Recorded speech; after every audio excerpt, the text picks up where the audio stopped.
भोला नाम का एक ड्राइवर लक्ष्मीपुर में रहा करता था। भोला था तो ड्राइवर, लेकिन पैसे कमाने का कोई भी मौका वो छोड़ता नहीं था, क्योंकि वो लालची था। ऐसे ही एक दिन काम हो जाने के बाद भी भोला शहर की एक शादी में रुका हुआ था। यहाँ रहूंगा तो कोई ना कोई तो कहेगा कहीं ना कहीं जाने को।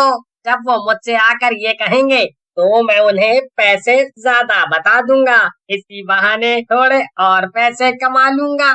इसी चक्कर से भोला शादी में देर रात तक रुका रहा, जिससे उसे घर जाने में देरी हो गई। चलो, अब तो लगता नहीं है कि कोई काम बचा है। अब घर चलता हूँ यहाँ से।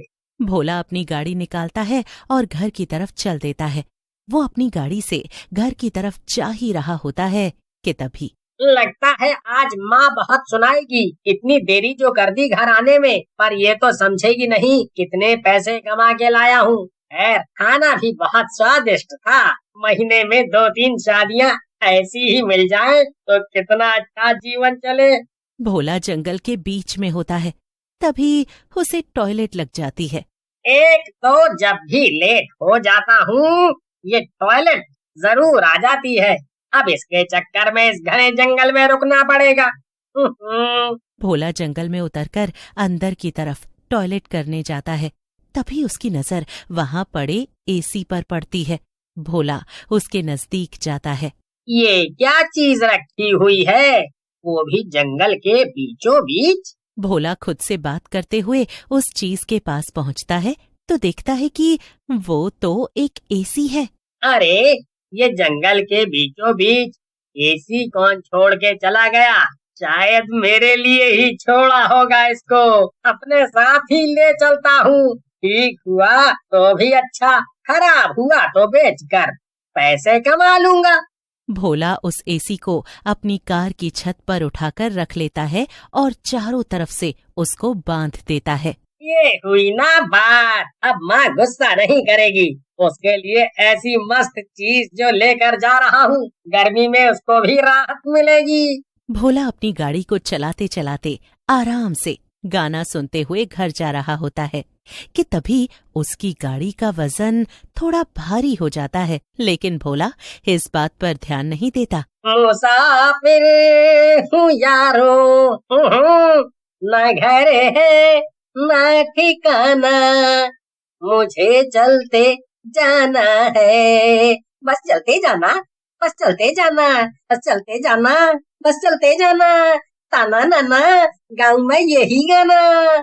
तभी उसकी गाड़ी का वजन और बढ़ने लगता है। भोला गाड़ी से उतरकर देखता है तो वो एसी वैसे का वैसा ही होता है।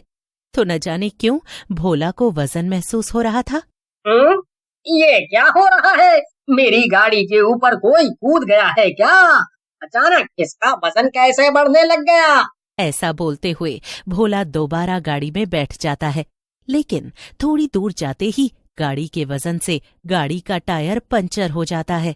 अब आधी रात को इसको भी पंचर होना था। एक तो एसी यहाँ छोड़कर नहीं जा सकता, दूसरा अपनी गाड़ी भी मैं यहाँ नहीं छोड़ सकता।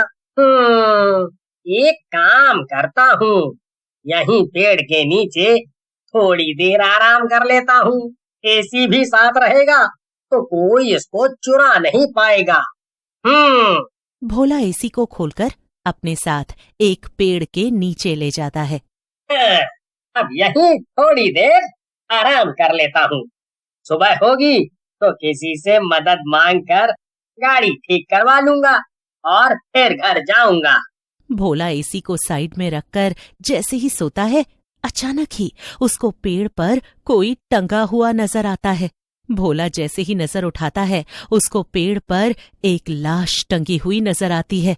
वो उठकर जैसे ही भागने की कोशिश करता है, वो लाश जिंदा हो जाती है और एसी पर बैठ जाती है।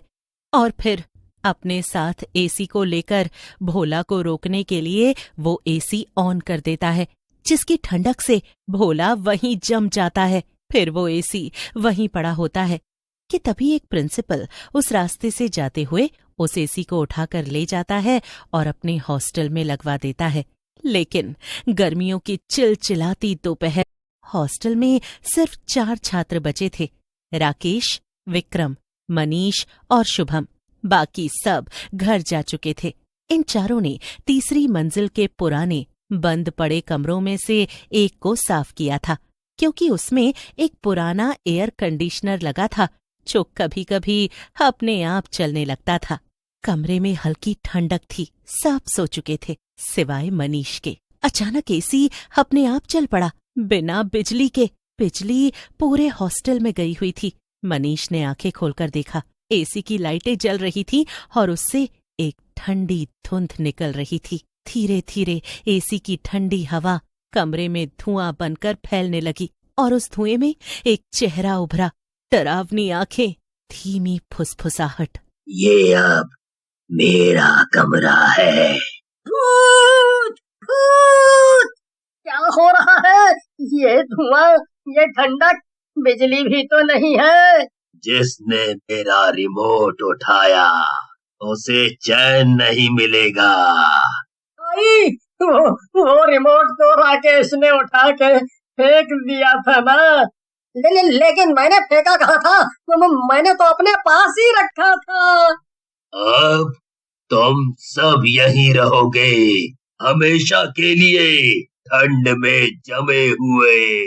तभी राकेश की जेब से रिमोट अपने आप बाहर निकला और हवा में तैरने लगा, और इसी के साथ उन चारों की मौत हो जाती है। सुबह उनके रूम में एक आदमी सफाई करने जाता है, लेकिन सुबह से उनका दरवाजा नहीं खुला होता और नीचे से धुआं आ रहा होता है। दरवाजा खोलो बच्चों, मुझे सफाई करनी है। दरवाजा तोड़ दिया जाता है तो सब देखते हैं कि वो चारों मरे हुए हैं। ऐसा देखकर सब लोग समझते हैं जरूर इनकी लड़ाई हुई होगी आपस में। हैं, तभी गुस्से में सबने एक दूसरे को मार दिया। हैं। बच्चे अपनी नादानी में मारे गए हैं। लेकिन अब लोगों को उस हॉस्टल में डर लगने लगता है, इसीलिए वो हॉस्टल बंद हो जाता है। मगर प्रिंसिपल को उस एसी से अलग ही लगाव होता है। वो उस एसी को अपने गांव ले जाते हैं और अपने घर के एक कमरे में लगवा देते हैं। लेकिन वहां भी जब वो एसी लोगों को परेशान करने लगता है तो प्रिंसिपल कहते हैं, एक काम करते हैं, इस कमरे को ही बंद कर देते हैं। अब सब लोग इससे दूर रहना। कोई भी इधर नहीं आएगा। प्रिंसिपल की बात सुनकर वहां के लोग उस एसी से दूर रहने लगते हैं और जैसे तैसे उस कमरे को एसी के साथ बंद कर देते हैं।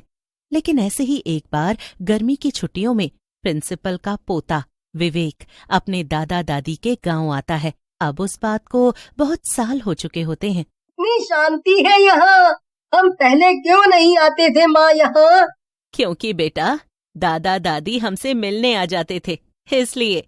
लेकिन एक अजीब बात उसको समझ नहीं आ रही थी। उस पुराने घर के एक कमरे में एक पुराना एसी लगा था जो कभी चलता नहीं था, फिर भी सब उससे दूर रहते थे। बेटा वो एसी नहीं, वो भूत वाला एसी है। जब भी वो चलता है कुछ न कुछ बुरा जरूर होता है। तुम्हारे दादाजी इसको ले तो आए, लेकिन अब कोई वहां नहीं जाता। विवेक ने हंसते हुए बात टाल दी, लेकिन उसकी जिज्ञासा बढ़ गई थी। उस रात सबके सो जाने के बाद वो चुपके से उस कमरे में गया। उसने स्विच ऑन कर दिया। एसी अचानक चालू हो गया। कमरे की लाइट टिमटिमाने लगी। विवेक डर गया। उसने स्विच बंद करने की कोशिश की, लेकिन एसी की आवाज तेज होती गई। विवेक ने पीछे मुड़कर देखा। तुम कौन हो? यहाँ कैसे आए? मैं इस एसी में ही रहता हूँ। जिसने इसे चलाया अब वो भी ठंड में जमेगा। विवेक चिल्लाया और जोर से दरवाजा खटखटाने लगा। घर वाले जाग गए और दरवाजा तोड़कर विवेक को बाहर निकाला। और जैसे ही दरवाजा टूटा, कमरा ठंड से जम चुका था और एसी अपने आप बंद हो गया। विवेक को बचा लिया गया, लेकिन उस दिन से किसी ने उस कमरे की ओर फिर से रुख नहीं किया। अब गांव में बच्चे उसे एसी वाला भूत कहते हैं और हर कोई इस बारे में जानता है।